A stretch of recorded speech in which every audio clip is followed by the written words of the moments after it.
एक बड़ी प्रसिद्ध कहानी है। एक बार एक सम्राट ने अपने सारे बुद्धिमान मंत्रियों को बुलाया और उनसे कहा, मैं एक ऐसा सूत्र चाहता हूं जो बहुत ही छोटा हो। बड़ी बड़ी किताबें नहीं चाहिए, बड़े शास्त्र भी नहीं चाहिए, मुझे फुर्सत भी नहीं है बड़े शास्त्र पढ़ने की। वह एक ऐसा सूत्र हो जो एक वचन में पूरा हो जाए, हर समय काम आए, दुख हो या सुख, जीत हो या हार, जीवन हो या मृत्यु, हर समय में काम आए। तो तुम लोग मेरे लिए एक ऐसा सूत्र खोज कर लाओ। उन सारे बुद्धिमानों ने बड़ी मेहनत की, बड़े बड़े ग्रंथ पढ़े, बड़ा बात विवाद किया, लेकिन कुछ भी निष्कर्ष नहीं निकला। थक हार कर वे सभी आपस में बातें कर रहे थे कि तभी एक ने कहा, हमने इतने सारे ग्रंथ पढ़ डाले, सारी किताबें छान मारी, बड़े बड़े ज्ञानियों से बात विवाद कर लिया, लेकिन कोई भी निष्कर्ष नहीं निकला। हमारी समस्या अब भी बनी हुई है। मैंने सुना है यहां पास के ही एक गांव के बाहर एक सिद्ध महात्मा ठहरे हैं। लोग कहते हैं वो संबोधि है और आत्मज्ञान को प्राप्त कर चुके हैं। क्यों ना हम उन्हीं के पास चले। वे लोग उस सिद्ध महात्मा के पास पहुंचे और उनसे अपने सम्राट की बात बताई। सिद्ध महात्मा ने कहा, आप लोग मुझे अपने सम्राट के पास ले चलिए। उस महात्मा ने अपनी अंगुली में एक अंगूठी पहन रखी थी। उसने वह अंगूठी निकालकर सम्राट को दे दी और कहा, इसे पहन लो। इस अंगूठी के चमकदार पत्थर के नीचे एक छोटा सा कागज रखा है, उसमें एक सूत्र लिखा है। यह मेरे गुरु ने मुझे दिया था, मुझे तो जरूरत भी ना पड़ी, इसलिए मैंने अभी तक खोलकर देखा भी नहीं। लेकिन इस अंगूठी को देने से पहले मेरे गुरु ने एक शर्त रखी थी कि जब कुछ उपाय शेष ना रह जाए, सब तरफ से निरुपाय हो जाओ। जब जिंदगी के सारे रास्ते बंद हो चुके हों, तब इसे खोलकर पढ़ना। लेकिन उनकी कृपा से मेरी जिंदगी में ऐसा कोई बुरा समय ही ना आया, इसलिए मैंने इसे खोलकर पढ़ा ही नहीं। लेकिन इसमें जरूर कुछ बड़ा राज होगा। आप रख लो, लेकिन शर्त याद रखना, इसका वचन दे दो कि जब कोई उपाय ना रह जाएगा, सब तरफ से निरुपाय हो जाओगे, तब अपनी जिंदगी के सबसे बुरे वक्त में इसे खोलकर पढ़ोगे। क्योंकि यह सूत्र बड़ा बहुमूल्य है, अगर इसे साधारणतः खोला गया तो यह अर्थहीन हो जाएगा। सम्राट ने अंगूठी पहन ली। वर्षों बीत गए। इस बीच कई बार मन में विचार आया कि एक बार खोलकर देखते हैं, भला इसमें ऐसा क्या है। फिर सोचता कि कहीं खराब ना हो जाए। फिर बरसों बाद एक भयंकर युद्ध हुआ जिसमें सम्राट हार गया और दुश्मन जीत गया। उसके राज्य को हड़प लिया गया। वह सम्राट एक घोड़े पर सवार होकर भागा। अपनी जान बचाने के लिए राज्य तो गया, संगी साथी दोस्त परिवार सब छूट गए। 2-4 सैनिक और रक्षक उसके साथ थे, वो भी धीरे धीरे हट गए, क्योंकि अब कुछ बचा ही ना था, तो रक्षा करने का कोई सवाल भी ना था।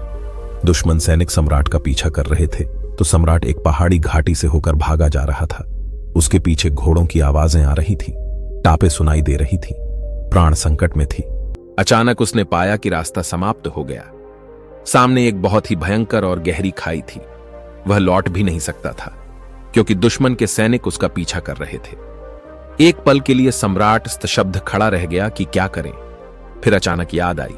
निकाली अंगूठी, हटाया पत्थर, निकाला कागज, उसमें एक छोटा सा वचन लिखा था, यह भी बीत जाएगा। सूत्र पढ़ते ही उस सम्राट के चेहरे पर मुस्कुराहट आ गई। उसके दिमाग में एक ख्याल आया, सब तो बीत गया, मैं सम्राट ना रहा, मेरा साम्राज्य गया। सुख बीत गया, जब सुख बीत गया तो दुख भी हमेशा नहीं रहेगा, यह भी बीत जाएगा।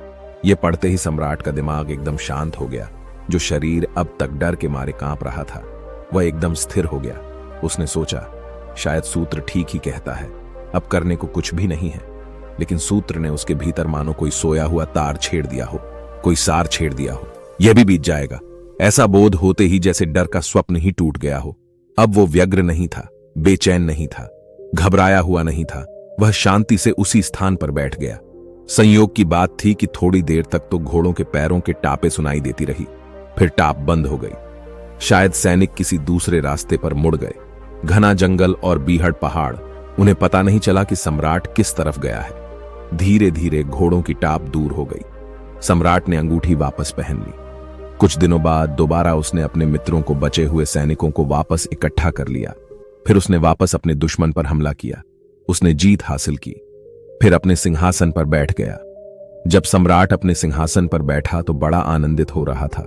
उसका सीना गर्व से चौड़ा हो रहा था।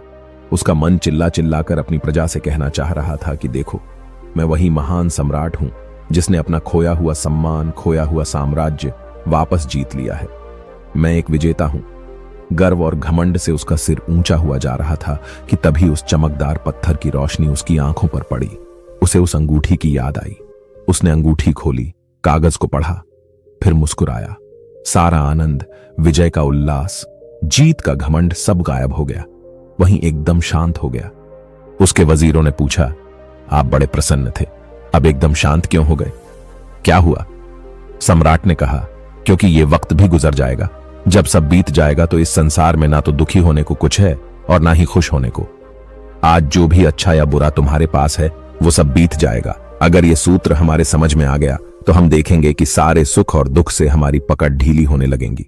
हम धीरे धीरे अपने आप को उन सब चीजों से दूर पाने लगेंगे जो चीजें एक दिन चली जाएंगी।